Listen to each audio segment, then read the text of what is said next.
Good morning sir. आज हम पढ़ेंगे 11th साइंस में हम लोग पढ़ रहे थे संविधान क्यों और कैसे। उसमें अगला बिंदु है संविधान की सत्ता। अब सत्ता को हम ऐसे भी जान सकते हैं कि संविधान किस प्रकार से हमारे यहाँ राज करता है या संविधान किस प्रकार से सरकार को मैनेज करता है। सत्ता शब्द शासन से जुड़ा हुआ है या यूं कहें सुप्रीम पावर ऑफ गवर्नमेंट। तो ये कौन कहलाएगा? संविधान कहलाता है। हमने पहले भी पढ़ा था, फिर पढ़ेंगे कि हमारे यहाँ संविधान के अनुसार शासन चलाया जाता है और इस संविधान के शासन में हम ऊर्ध्वाधर बंटवारे की बात करते हैं। संविधान से केंद्र सरकार को ताकत मिलती है, संविधान से ही राज्य सरकार को ताकत मिलती है और संविधान से ही स्थानीय शासन को ताकत मिलती है। और इसे हमने क्या नाम दिया था?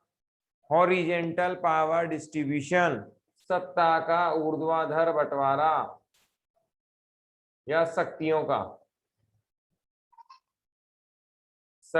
का ऊर्ध्वाधर बंटवारा क्या कहलाता है? संघवाद कहलाता है। तो संविधान की सत्ता से ज्यादा फायदा क्या है कि एक कॉमन सोर्स ऑफ पावर हमें नजर आता है। पहले अगर हम देखें तो तानाशाही राज्य की हम बात करें तो इसमें सबसे बड़ा उदाहरण आता है सोवियत संघ से अलग हुए राज्य। इसमें दूसरा उदाहरण आता है बांग्लादेश का, जहां संविधान की सत्ता नहीं होती है। वहां क्या होता है हम देख सकते हैं। इसका उदाहरण कहाँ है? पाकिस्तान। कैसे? अगर हम बांग्लादेश को देखें तो बांग्लादेश आजाद हुआ 1971 में और आजाद होते ये भारत के चरण कमलों पर चला, यानी कि धर्मनिरपेक्ष राष्ट्र बना।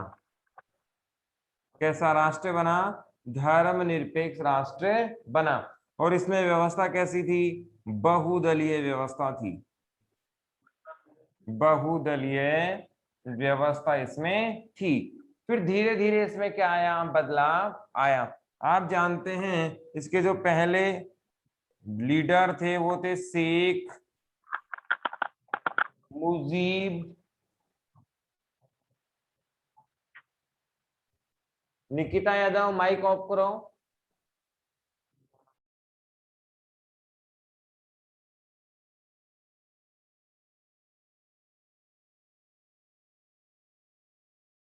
बांग्लादेश की हम बात कर रहे हैं। धर्मनिरपेक्ष ये राष्ट्र बना, कब बना? 71 में। बहुदलीय व्यवस्था इसमें थी और शेख मुजीबुर रहमान यहाँ के क्या बने? लीडर बने। अब जब ये लीडर बने तो इनकी पार्टी का नाम था आवामी लीग।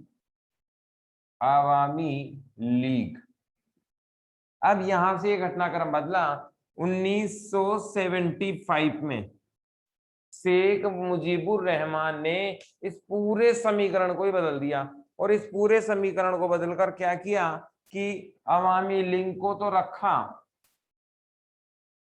और बाकी अन्य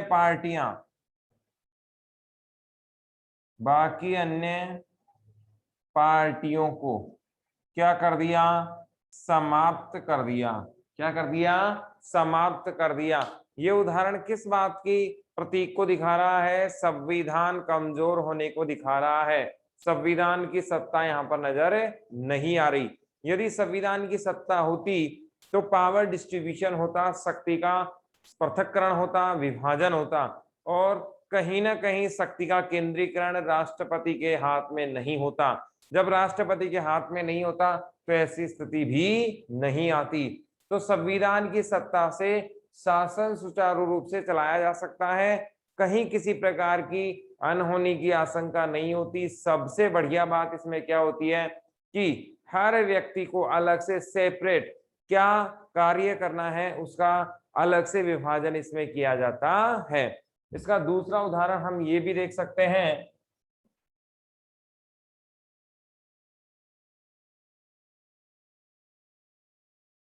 आप जानते हैं भारत में सरकार के कितने अंग हैं? 3। पहला कौन सा? कार्यपालिका। इसे हम और क्या कह सकते हैं? 2 प्रकार के नाम दे सकते हैं। एक कौन सी? वास्तविक, और दूसरी कौन सी? नाम मात्र की। एक कौन सी है? वास्तविक, दूसरी कौन सी है? नाम मात्र की। नाम मात्र की के भी 2 नाम हैं। एक कौन से? राष्ट्रपति जी, जो कहाँ है? केंद्र में। दूसरे कौन से? राज्यपाल, जो कहाँ है? राज्यों में। दोनों ही किसके उदाहरण हैं? नाम मात्र की कार्यपालिका के हैं। वास्तविक में कौन है? प्रधानमंत्री जी, जो कहाँ है? केंद्र में। दूसरे कौन से हैं? मुख्यमंत्री जी, जो कहाँ है? राज्यों में होते हैं। तीसरा इसका, दूसरा इसका क्या है? व्यवस्थापिका। इसे और क्या कह सकते हैं? संसद कह सकते हैं। और क्या कह सकते हैं? विधायिका कह सकते हैं। ठीक है। तीसरा क्या है? न्यायपालिका। ये हम पहले भी देख चुके हैं। अब आप देखते हैं कि भारत के संविधान में स्पष्ट शक्तियों का विभाजन पाया जाता है। प्रत्येक व्यक्ति को क्या कार्य करना है ये स्पष्ट रूप से बताया गया है। कार्यपालिका किसके अधीन होती है? व्यवस्थापिका के अधीन होती है। ध्यान रखना, भारत में कौन सी व्यवस्था है? संसदीय शासन व्यवस्था है। भारत में कौन सी शासन व्यवस्था है? संसदीय शासन व्यवस्था है। ये व्यवस्था आपको याद रखनी ही है। पूछा जाता है भारत में कौन सी व्यवस्था है, तो भारत में कौन सी व्यवस्था है? संसदीय शासन व्यवस्था है।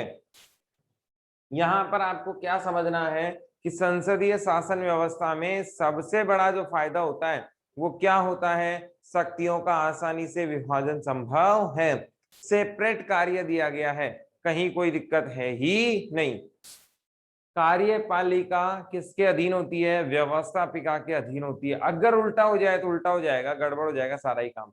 कई बार आप जब आरएस वगैरह की बढ़िया लेवल की जब एग्जाम्स देते हैं, सब्जेक्टिव एग्जाम देते हैं फर्स्ट ग्रेड वगैरह की, या फिर कोई ऐसा टफ एग्जाम देते हैं जिसमें कंपटीशन बहुत ज्यादा हो, ऐसे एग्जाम में सवाल पूछा जाएगा व्यवस्थापिका कार्यपालिका के अधीन है, और आपसे पूछेगा गलत कथन कौन सा? यही गलत कथन होगा। व्यवस्थापिका कार्यपालिका के अधीन नहीं, जबकि कार्यपालिका किसके अधीन होती है? व्यवस्थापिका के अधीन होती है। ये इसकी प्रमुख विशेषता होती है। दूसरा, न्यायपालिका को स्पष्ट शक्तियां दे रखी हैं संविधान ने, और न्यायपालिका में क्या होगा, किस प्रकार से होगा, ये कौन बताता है? संविधान बताता है। इसमें सत्ता की बात करें तो संपूर्ण कार्य मॉनिटरिंग है, सरकार है, ये सारी शक्तियां कहां से प्रदान करती है? संविधान से प्राप्त करती है। और सरकार इसके किसी भी रूप को चैलेंज नहीं कर सकती, इसके बॉर्डर को क्रॉस नहीं कर सकती। किसी भी प्रकार से सरकार चाहे कितना भी कुछ कर ले, हर हाल में सरकार को इसकी परिधि में ही रहना पड़ेगा।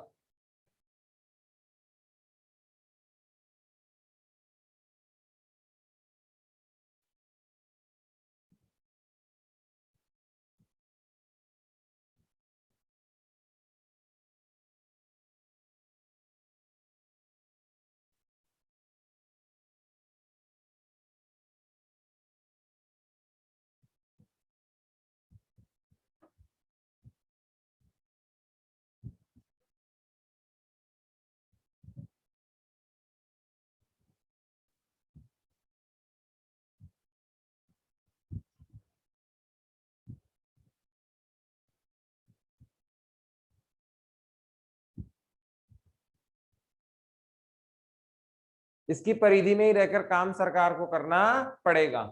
इसमें हम आगे देखें राष्ट्र की बुनियादी पहचान।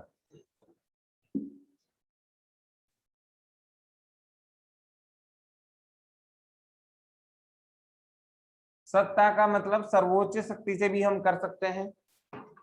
सत्ता का अर्थ क्या हो सकता है? सर्वोच्च शक्ति, सर्वोच्च शक्ति, या यूं कह सकते हैं लास्ट पावर, लास्ट स्टॉप। इसके बाद कुछ भी नहीं है, इसके आगे भी कुछ नहीं है, इसके पीछे भी कुछ नहीं है। शक्ति का अंतिम और प्रथम केंद्र कौन है? संविधान ही है। राष्ट्र की बुनियादी पहचान,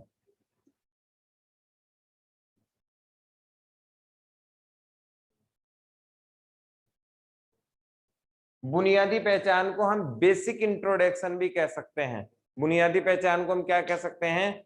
बेसिक इंट्रोडक्शन भी कह सकते हैं। बेसिक इंट्रोडक्शन में क्या क्या आएगा? जैसे किसी भी राष्ट्र के अधिकार कैसे हैं, वहां की स्वतंत्रता कैसी है,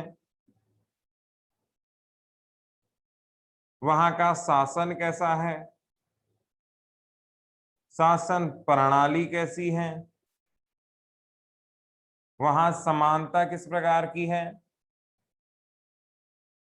महिलाओं के अधिकार कैसे हैं,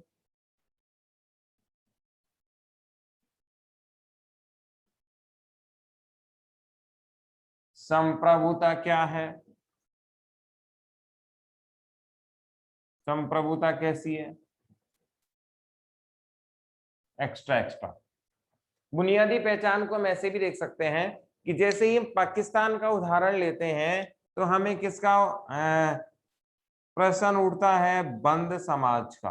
दो प्रकार के समाज, एक बंद समाज और दूसरा खुला समाज। समाज कितने प्रकार के? बंद और खुला, दो प्रकार के। बंद समाज में कौन है? चीन, सीरिया, पाकिस्तान, तुर्की। खुले समाज में भारत, ब्रिटेन, अमेरिका, स्विट्जरलैंड, ये सब। अब अंतर समझ में आ रहा होगा कि बंद समाज और खुला समाज क्या है। जब हम चाइना पढ़ेंगे, साम्यवाद पढ़ेंगे, तो वहां ये भी पढ़ेंगे कि बंद समाज और खुला समाज कौन सा होता है। ऐसा समाज जिसमें आसानी से व्यवस्थाओं को आगे पीछे किया जाए, अपनाया जा सके, एडजस्टेबल मामला हो, क्या कहलाता है? बंद समाज कहलाता, सॉरी, खुला समाज कहलाता है। आसानी से जिसमें क्या कर लिया जाए? सभी कार्य कर लिए जाएं, क्या कहलाता है? आसानी से जिसमें सभी कार्य कर लिए जाएं, कौन सा समाज कहलाता है? खुला समाज कहलाता है। जो हर चीज को अपना ले। जैसे भारत में विदेशों की कोई भी अच्छी चीज अगर आ रही है तो हम उसे आसानी से अपना लेते हैं, हमें कहीं कोई दिक्कत नहीं आती है। भारत में कभी भी किसी भी प्रोडक्ट को रोका नहीं गया है जब तक वो गलत साबित नहीं होता। जैसे फॉर एग्जांपल मैगी की बात करें, फैशन टीवी की बात करें, हम कभी नहीं रोकते जब तक वो हमारे विरोध में नहीं होता, जब तक हमारे उस समाज के विरुद्ध नहीं होता, देश के विरुद्ध नहीं होता। यहाँ कोई भी आ सकता है, कोई भी काम कर सकता है, समाज के अनुकूल होना चाहिए, संविधान के अंतर्गत होना चाहिए, देश विरोधी नहीं होना चाहिए, हमारे देश के नागरिकों के विरोध में नहीं होना चाहिए। कुल मिला के ये बात है कि अगर कोई लाभ कमाने हमारे यहाँ आ रहा है, अपना हित ना रखकर, देश को नुकसान ना पहुंचाकर अगर कोई लाभ कमाना चाहता है, हमारे यहाँ संस्कृति में नयापन लाना चाहता है, कहीं कोई दिक्कत नहीं। नए आइडियाज हम अपना लेते हैं, महिला शिक्षा को प्रोत्साहन दे रहे हैं, महिलाओं को सेना में शामिल कर रहे हैं, ये सारी चीजें हम बहुत आसानी से अपना लेते हैं। लेकिन अगर कोई व्यक्ति हमारे यहाँ पैसा भी कमा रहा है और फिर उसके बाद हमारे ही देश के विरुद्ध विचारधारा ला रहा है तो उसे हम रोक देते हैं। जैसे ट्विटर, अभी हमने किसको बंद करने की बात कर रहे हैं? ट्विटर, क्योंकि ये भारत के कानून को मानने के लिए तैयार नहीं है। अब आप सोच सकते हैं कि ऐसा व्यक्ति जो भारत के कानून को ही नहीं मान रहा, उसे भारत में काम करने कैसे दिया जा सकता है? वो एक अलग मैटर है, काम चलेगा इसका, नहीं चलेगा, बंद होगा नहीं होगा, वो भारत सरकार का मामला है। लेकिन हम पढ़ रहे हैं खुला समाज, ऐसा समाज जो समय के साथ परिवर्तनों को धीरे धीरे अपना लेता है और समय के साथ साथ बदल जाता है। कौन सा समाज कहलाता है? खुला समाज कहलाता है। इसमें क्या क्या परिवर्तन हो सकते हैं? संस्कृति के हो सकते हैं, भाषा के हो सकते हैं, सभ्यता के हो सकते हैं, शिक्षा के हो सकते हैं, व्यापार के हो सकते हैं, और बहुत सारे परिवर्तन हो सकते हैं। इसमें कहीं कोई दिक्कत होती ही नहीं है। ये स्वतः ही समाज के साथ बदलना स्वीकार कर लेते हैं। यदि पड़ोस में कोई अच्छी चीज आ रही है, विश्व में कोई अच्छी चीज आ रही है, तो हम उसे आसानी से अपना लेते हैं। आजकल आपने देखा होगा ऑनलाइन मार्केटिंग, ये अपना फंडा नहीं है। आप देखते हैं घर बैठे बैठे खरीदारी, अभी तो कोरोना में आ गई, उससे पहले भी बहुत ज्यादा बढ़ रही थी। ये वास्तव में फंडा कहाँ का है? पश्चिमी राष्ट्रों का है, यूरोपीय कल्चर है ये, कि घर पर आप पैकिंग फूड यूज करते हैं। अभी भारत में भी ये बड़ा चलन में है। हमारा समाज कैसा है? खुला समाज है। हम आसानी से किसी का विरोध नहीं करते। यदि कोई चीज हमें पसंद आ रही है तो हम उसको अपना लेते हैं। हमारा समाज और हमारी संस्कृति कभी इसका विरोध नहीं करती। आई होप ये आपको समझ में आ गया होगा। बंद समाज देखो, ये क्या होते हैं? लकीरी के फकीर होते हैं, और इनमें कहीं भी कोई आसानी से परिवर्तन संभव नहीं है। जैसे फतवा जारी करना, फतवा एक प्रकार का क्या होता है? आदेश होता है, और ये सभी मुस्लिम अनुयायियों को मानना अनिवार्य है। इनके धर्म गुरु जारी कर देते हैं, धर्म से संबंधित होता है, और वो उनको कंपलसरी मानना ही पड़ेगा। दूसरा उदाहरण आप देख सकते हैं, दूसरा उदाहरण आप देख सकते हैं कि पाकिस्तान में जैसे महिलाओं की शिक्षा पर रोक लगाने की बात है, कि महिला पाकिस्तान में पढ़ने नहीं जा सकती, महिलाएं बुर्के के अंदर ही रहेंगी, महिलाओं को बहुत ज्यादा सेना में शामिल नहीं किया जाएगा, महिलाओं को उच्च स्थान अवेलेबल नहीं होंगे। बहुत सारे, कम उम्र में शादी करना, ये बहुत सारे प्रताड़ित करने के काम कहाँ किए जाते हैं? बंद समाजों में किए जाते हैं। यहाँ पुरानी परंपराएं जो चल रही थी,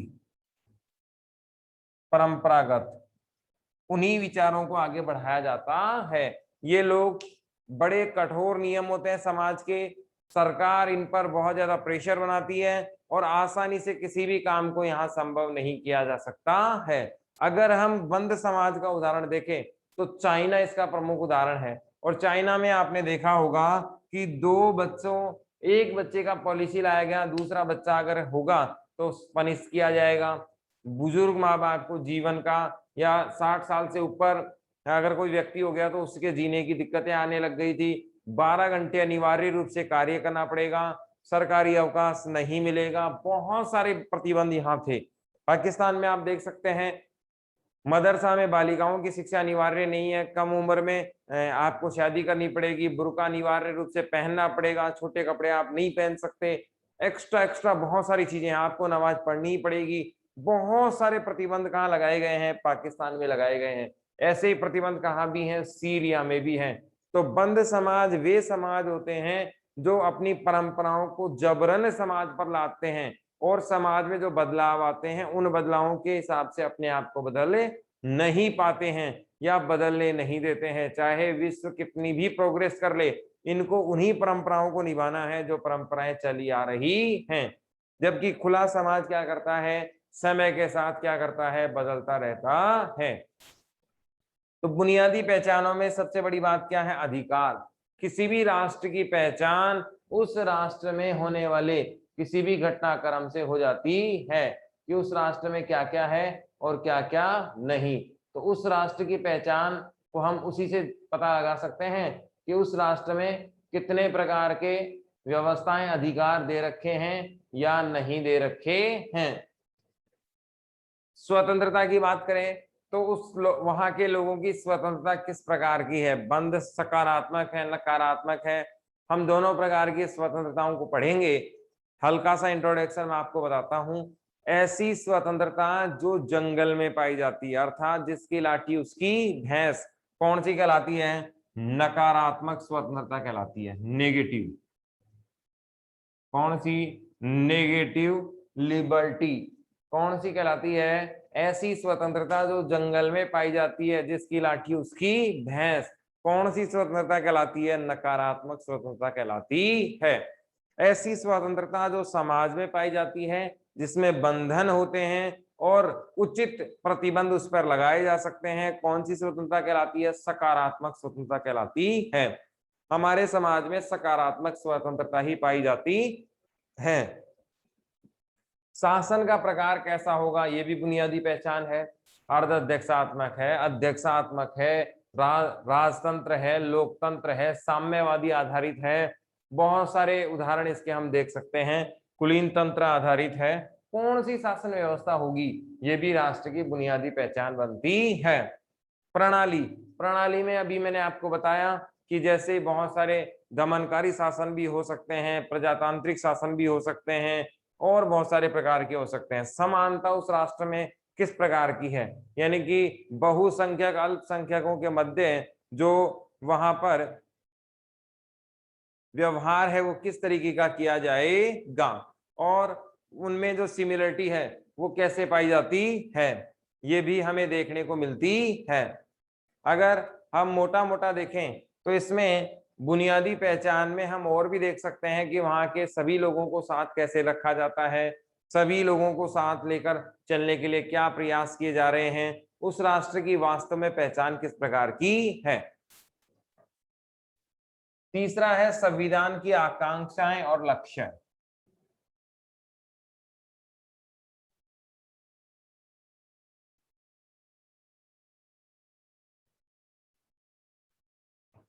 इसमें आप जानते होंगे इसका मतलब क्या है, इच्छा, और इसका मतलब क्या है, टारगेट। आप जानते हैं प्रत्येक संविधान को बनाने से पहले उसमें कुछ तत्व शामिल किए जाते हैं। कोई भी कार्य XYZ हम पढ़ भी रहे हैं तो उसका भी कोई लक्ष्य है। हम कोई भी कार्य कर रहे हैं उसका निश्चित एक लक्ष्य अनिवार्य रूप से होता है। उस लक्ष्य को पूर्ति करने के लिए हमें कौन से तरीके का संविधान बनाना पड़ेगा, किस प्रकार के नियम उसमें शामिल करने पड़ेंगे, ये उसी लक्ष्य के आधार पर, उसी लक्ष्य को ध्यान में रखते हुए हमें तय करना पड़ता है। तो संविधान की आकांक्षाएं और लक्ष्य किस प्रकार की हैं, कौन से विचार उसमें शामिल किए जाएं, ये भी तय करना बड़ा भारी काम है। और किस प्रकार का संविधान ये बने, ये भी एक बड़ा इंपॉर्टेंट काम है। तो संविधान का मूल कार्य क्या है कि जनता की आकांक्षाएं और उनके लक्ष्य क्या होने चाहिए, पूरे होने चाहिए। किसी भी संविधान में यदि ये शामिल नहीं होते हैं तो उस संविधान की वैल्यू लगातार गिरती ही चली जाएगी। अब भारतीय संविधान की यदि हम बात करें,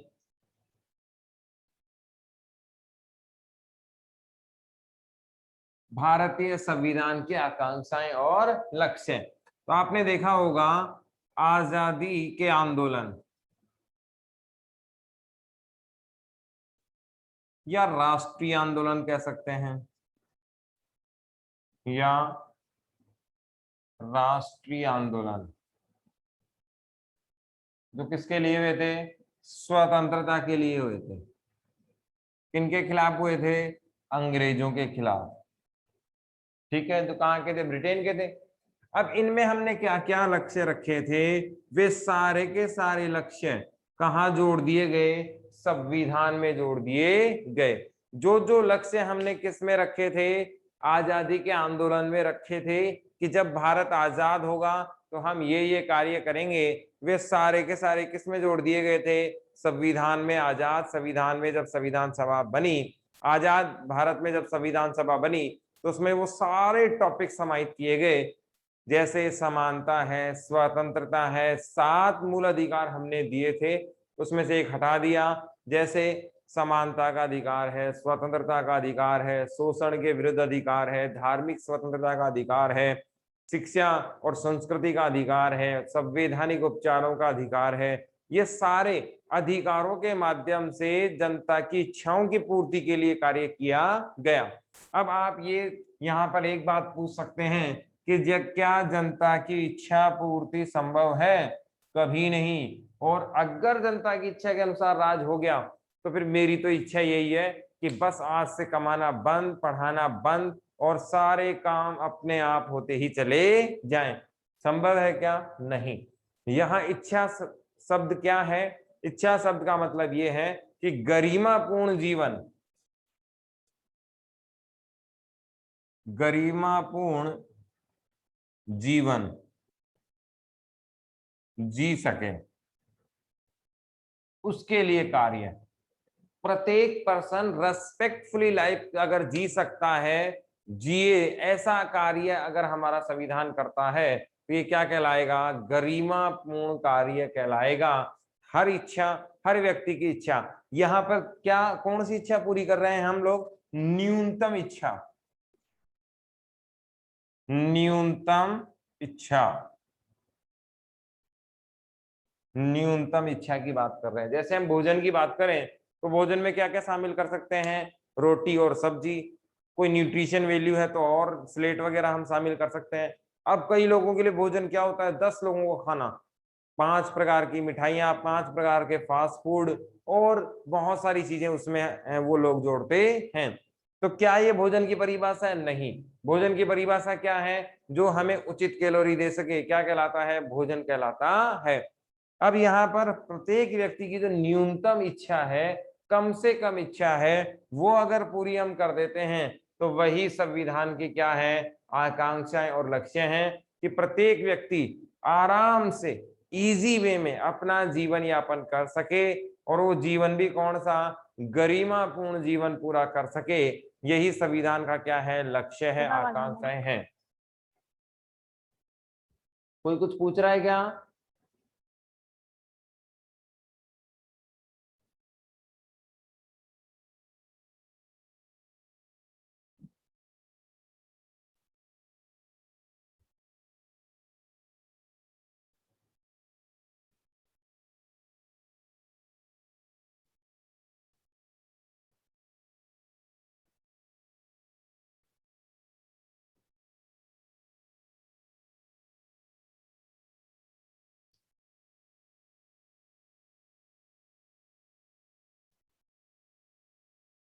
इसके बाद हम देखते हैं, ये संविधान की तीनों विशेषताएं आपसे पूछा जाएगा। संविधान की सत्ता को स्पष्ट कीजिए। तो ये डिटेल से हमने पढ़ लिया, सत्ता क्या होती है, किस प्रकार से होती है। राष्ट्र की बुनियादी पहचान हमने बता दी कि किस प्रकार से किसी भी राष्ट्र की पहचान के लिए कौन जिम्मेदार होता है? वहां का संविधान जिम्मेवार होता है। और संविधान किस प्रकार से जनता की इच्छा के लिए कार्य करता है, ये बात भी हमने बहुत स्पष्टता से पढ़ लिया है। अगला सवाल आप डाल लीजिए, संविधान सभा। अगला हमारा क्वेश्चन क्या है? संविधान सभा। ये दोनों साल हमारे काम आएगा, इस साल भी और 12th के सिलेबस में भी। तो आपको ये ध्यान में रखना है कि संविधान सभा वाला टॉपिक कैसा है? इंपॉर्टेंट टॉपिक है। संविधान सभा, संविधान सभा किसने बनाया? भारतीय जनता ने बनाई। संविधान सभा, या सॉरी, भारत का संविधान, भारत का संविधान, भारत का संविधान किसने बनाया? मेरे साथ आप नोट डाउन करते जाएं। भारत का संविधान किसने बनाया? आंसर क्या आएगा? भारतीय जनता ने।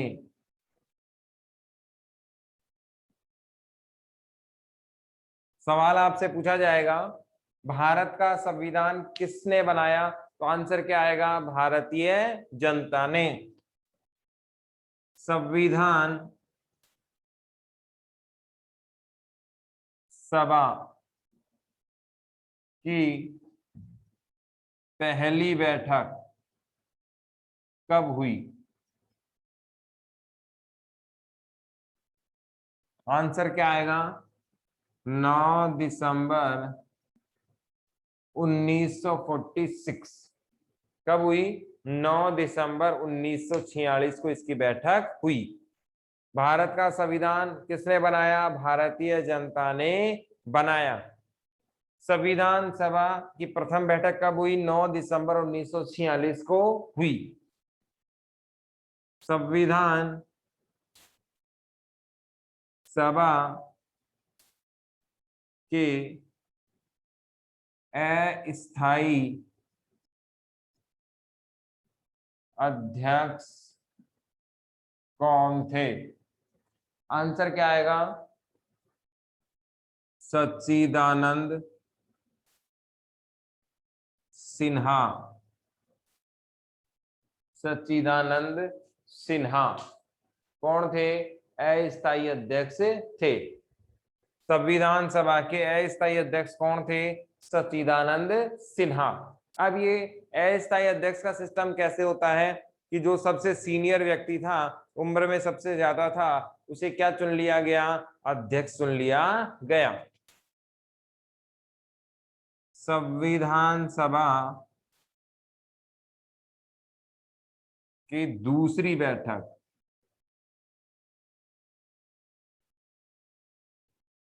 कब हुई? आंसर क्या आएगा? 11 दिसंबर 1946 को। दूसरी बैठक कब हुई? 11 दिसंबर 1946 को हुई। संविधान सभा के स्थायी अध्यक्ष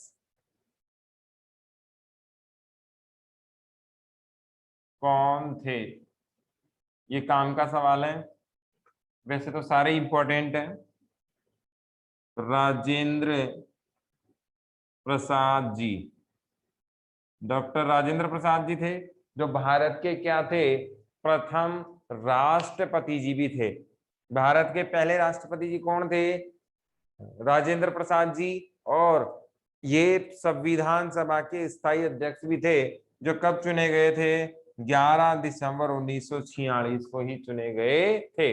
बहुत सारे सवाल हैं। प्रारूप समिति के अध्यक्ष कितने थे? कुल कितने लोग चुने गए? एक एक करके हम अभी देखते हैं।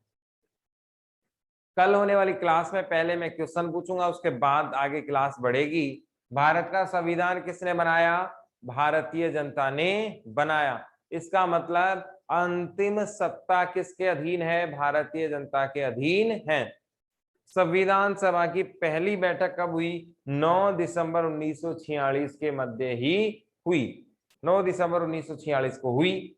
संविधान सभा के अस्थायी अध्यक्ष कौन थे? सच्चिदानंद सिन्हा साहब थे। संविधान सभा की दूसरी बैठक कब हुई? 11 दिसंबर 1946 को हुई। संविधान सभा के स्थायी अध्यक्ष कौन थे? राजेंद्र प्रसाद जी थे।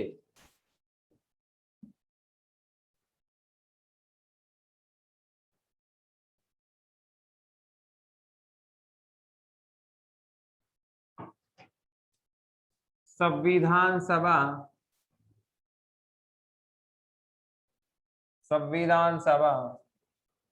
के कुल सदस्य संख्या तो ये कितनी आएगी? 389। टोटल सदस्य कितने थे?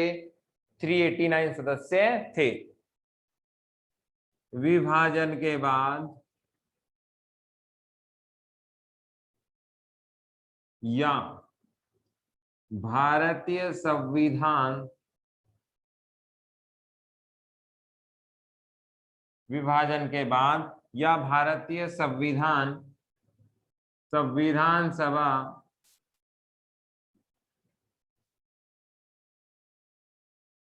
के कितने सदस्यों द्वारा बनाया गया? संविधान सभा के कितने सदस्यों के द्वारा बनाया गया? क्या आंसर आएगा? 299, 299 के द्वारा।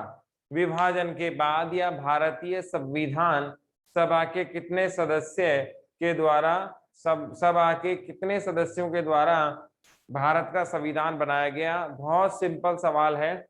और इस सवाल में हम एक चीज देख सकते हैं कि 299 कैसे?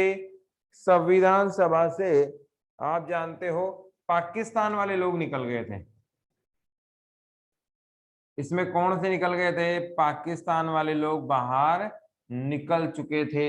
आप जानते हो जब बंटवारा ही हो गया तो पाकिस्तान ने कहा कि हम ये संविधान नहीं रखेंगे, हम तो हमारे देश का अलग ही संविधान रखेंगे, क्योंकि हमारा देश अलग हो गया तो संविधान भी हम अलग ही बनाने वाले हैं।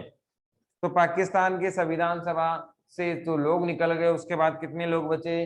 299 लोग बचे जिन्होंने भारत का संविधान बनाया। संविधान कब बनकर तैयार हुआ? कब बनकर तैयार हुआ? तो ये डेट क्या है, बहुत काम की चीज है। 26 नवंबर 1949। इसको और क्या क्या कह सकते हैं? इस दिन भारत का संविधान क्या हुआ? अंगीकृत हुआ, आत्मप्रीत हुआ। क्या हुआ? अंगीकृत हुआ या आत्मप्रीत हुआ, दोनों का ही आंसर क्या है? 26 नवंबर 1949 को ये हुआ था। भारत का संविधान कब लागू हुआ? संविधान कब लागू हुआ? क्या आंसर आएगा? 26 जनवरी 1950 को ये लागू हुआ। क्यों लागू हुआ ये भी देख लेते हैं। प्रथम स्वतंत्रता संग्राम, प्रथम स्वतंत्रता संग्राम या दिवस, प्रथम स्वतंत्रता दिवस 26 जनवरी 1930 को रावी नदी के तट पर, रावी नदी के तट पर लाहौर में मनाया गया था। इसीलिए इस दिन को ऐतिहासिक माना गया था।